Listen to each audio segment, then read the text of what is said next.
3절 주께서 내 마음을 시험하시고 밤에 내게 오시어서 나를 감찰하셨으나 흠을 찾지 못하셨사오니 내가 결심하고 입으로 범죄하지 아니하리이다.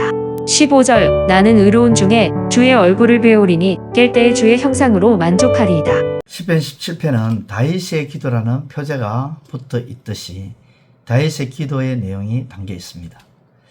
이 기도를 하는 다윗의 상황은 매우 절박한 상황이었던 것을 알 수가 있죠. 1절에 보면 들어소서 주의하소서 귀를 기울여소서라는 말씀을 보면 하나님께 간절히 부르짖고 있다는 것이죠. 루터는 이 구절에 대해서 이렇게 말합니다. 세 번이나 반복되는 이 동사들로 볼 때 시편 기자가 감정에 북받쳐 열정을 다해서 눈물로 기도한다는 것을 알 수 있다. 간절히 부르짖고 있죠. 얼마나 절박한 상황인지. 그 절박한 상황이 과연 무엇이었을까요? 구절을 보면 그는 자기를 압제하고 자기 목숨을 노리는 원수들의 쫓김을 받고 있습니다. 11절을 보면 그들은 다윗과 그의 동료들이 걸어가는 것을 에워싸 노려보고 땅에 넘어뜨리려고 기회만 엿보는 자들입니다. 그들의 잔인성은 엉켜진 것을 짓고 은밀한 곳에 엎드려 사냥감을 노려보는 사자와 같다고 12절은 언급하고 있습니다. 즉 다윗은 포위되어 있음을 느낀 것입니다. 어떤 학자는 이 상황을 다윗이 쫓기는 중에도 그일라성을 블레셋으로부터 지켜주었지만 그일라 사람들의 배신으로 다시 마온 광야로 도망해야 했던 그 상황일 것이다. 그렇게 추측하고 있죠. 만일 이 추측이 맞다면 지금 다윗이 절박한 상황에 직면했다. 그래서 하나님께 간절히 기도하고 있다는 내용을 볼 때 이 상황은 배신의 아픔 가운데서 기도했다라는 것을 알 수가 있죠. 다윗은 사울에게 쫓기는 어려운 처지에 있었지만 그일라 백성들이 블레셋에 압제당하고 약탈당하는 것을 알고도 모른 채 할 수가 없었다는 것입니다. 자기도 힘든 행편이었지만 그 행편을 남몰라 할 수가 없어서 하나님께 묻죠. 응답을 받습니다. 그래서 자신을 따르는 몇백 명의 사람들이 반대를 함에도 무릅쓰고 그일라 백성들을 위해서 싸웁니다. 그리고 블레셋을 치고 그일라 사람들을 구원하죠. 쉽지 않은 결단이었습니다. 빼앗겼던 재물들과 포도를 그일라 거민의 손에 다시 되돌려 주었을 때에 다윗의 무리들 마음에 어땠습니까? 비록 반대는 했지만 그 일에 대한 보람과 또 기쁨이 가득했을 것입니다. 다윗의 무리가 와서 모든 것을 회복해 주었으니 그일라 사람들도 그 은혜와 감동을 이루 말할 수 없었을 것입니다. 이 소식이 사울 왕에게 알려졌죠. 사울 왕은 다윗이 성에 머물게 되었으니 군대로 성곽을 둘러싸기만 하면 쉽게 잡겠다 생각을 하고 작전을 세웁니다. 사울의 이런 움직임을 인지한 다윗은 제사장을 통해 하나님께 묻습니다. 소문대로 사울 왕이 올 것인지, 사울 왕이 성읍을 둘러싸면 그일라 거민들이 어떤 태도를 취할 것인지 묻죠. 하나님은 사울이 올 것이고 오면 그일라 사람들이 다윗을 너를 내어줄 것이라고 하나님이 답을 주셨습니다. 하나님의 응답이었지만 충격적인 답이었습니다. 위험을 무릅쓰고 싸워 구원한 성읍에서 백성들의 배반이 있을 수밖에 없는 현실이 너무 슬펐습니다. 깊은 신음과 분민의 밤을 보낸 후에 다윗은 조용히 그일라를 떠납니다.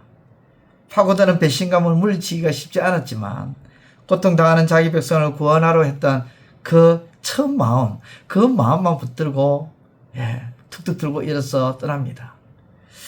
배신은 인생에서 만날 수 있는 잔인하고 고통스러운 경험 중에 하나죠. 이 배신은 누구나 사람으로서 한 번쯤은 다 경험하게 된다는 것이죠. 사랑했던 배우자, 믿었던 친구, 존경했던 선생, 아끼던 제자, 그런 사람들이 배신을 한다.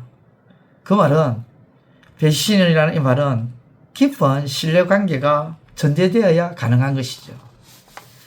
배신한 사람에 대한 신뢰가 컸다면 상처는 말할 수 없이 크고 깊는 것이죠. 배신의 가장 부정적인 영향은 깊은 불신이 자리를 잡는다는 겁니다. 배신을 당한 사람은 자신이 누구인지, 무엇이 진실인지, 누구를 믿어야 하는지 알 수 없다는 생각이 들 수밖에 없죠. 배신을 당했을 때 대부분의 사람들은 배신한 자들에 대해서 원망으로 나아갑니다. 그리고 자신을 질책하거나 자신을 학대합니다. 그런데 오늘 본문에 보십시오. 이런 배신의 상황 속에서 다윗이 어떻게 했는지.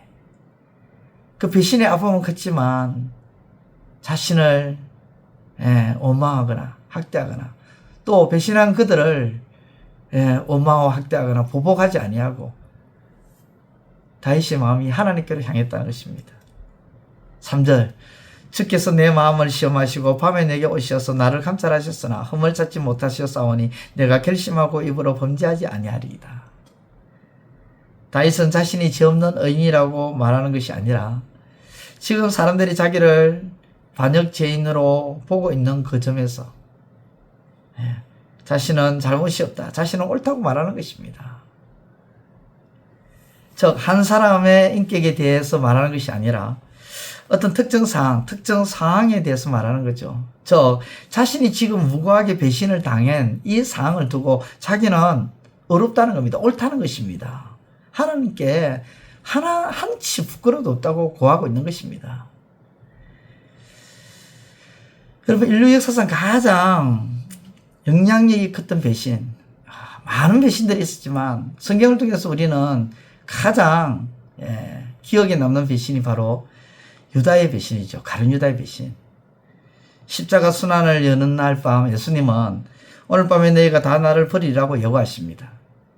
자신의 배신할 것을 예수님은 다 알고 계셨지만 제자로 삼으셨고 그 제자의 발을 씻겨주시고 자신의 가장 귀한 것을 맡겨주신 예수님. 배신과 거절을 당한 예수님은 어떻게 했습니까? 자신을 배신하고 거부한 이들을 위해서 목숨까지 내어놓으며 자신의 품으로 또다시 불러주셔서 정인으로 삼으셨습니다. 가룟 유다만 배신했습니까? 아닙니다. 나머지 제자들도 예수님을 다 떠나버렸습니다. 그것이 바로 예수님의 길이고 십자가의 길입니다. 예수님의 마음이고 십자가의 마음이에요. 이 같은 예수님의 모습, 배신을 당했을 때 보여주신 예수님의 모습이 우리가 바라보아야 할, 닮아가야 할 모습입니다. 배신을 하지 않을 뿐만 아니라 배신을 당할 때 상대를 원망하지 않고 품고 나가는 십자가의 마음, 하나님을 바라보며 나가는 예수님의 그 마음이 회복되시기를 우리 주님의 이름으로 축원드립니다. 기도드리겠습니다. 하나님 아버지 감사합니다. 다윗이 배신의 아픔에 있었음에도 불구하고 오로지 하나님을 바라보며 나아갔던 그 마음이 우리의 마음이 되기를 원합니다. 또한 예수님께서 배신했던 자들을 품고 십자가의 길을 걸어가신 그 주님을 닮아가기를 원합니다. 우리도 아버지 하나님 우리의 삶 속에 배신을 당할 수 있지만 그때마다 오늘 주신 말씀을 기억하고 주님이 어땠는지를 생각하며 아버지 하나님 낭망하거나 절망하거나 원망하거나 자신을 학대하는 일이 아니라 오로지 하나님을 바라보며 주님의 마음을 품고 나가는 우리의 삶이 되게 하여 주옵소서. 예수님의 이름으로 기도드리옵나이다. 아멘. 이제 오늘 받은 말씀으로 함께 기도하겠습니다. 첫째, 다윗은 배신의 아픔과 고통 속에서도 자신을 배신한 자들을 원망하거나 혹은 어리석게 배신당한 자신을 학대하지 아니하고 오직 하나님을 바라보았음을 깨닫게 하소서.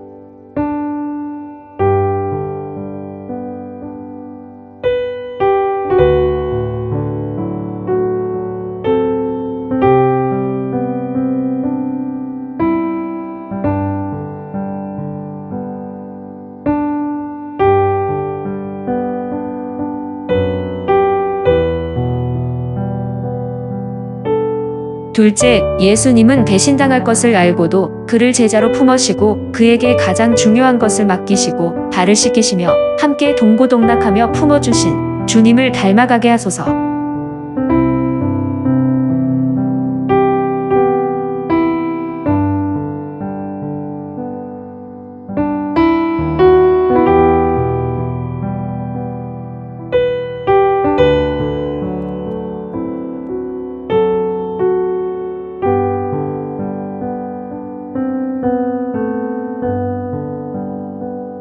이제 오늘의 기도 제목을 가지고 합심하여 기도하도록 하겠습니다.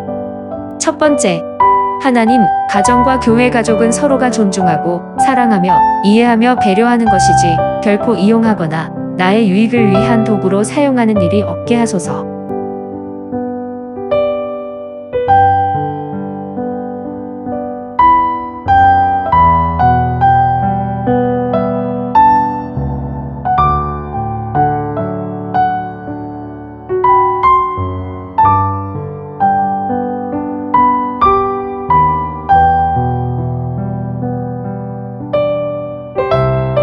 두 번째, 하나님, 돈을 빌려주되 이자를 받으려고 하는 목적이나 혹은 생색을 내기 위한 목적이나 또는 의로움을 나타내기 위한 목적으로 빌려주는 것이 아니라 사랑으로 자비와 인자함으로 빌려주게 하소서.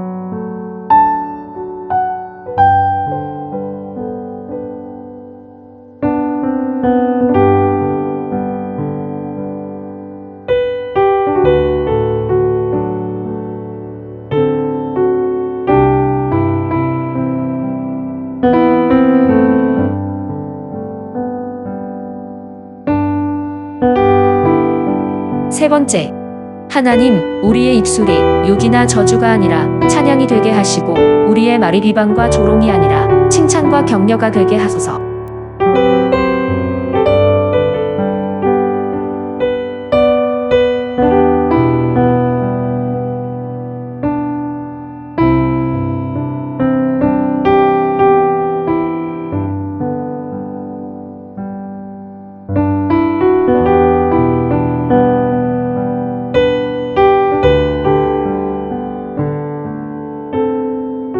이제 개인의 기도 제목을 가지고 하나님 앞에 기도하시기를 바랍니다.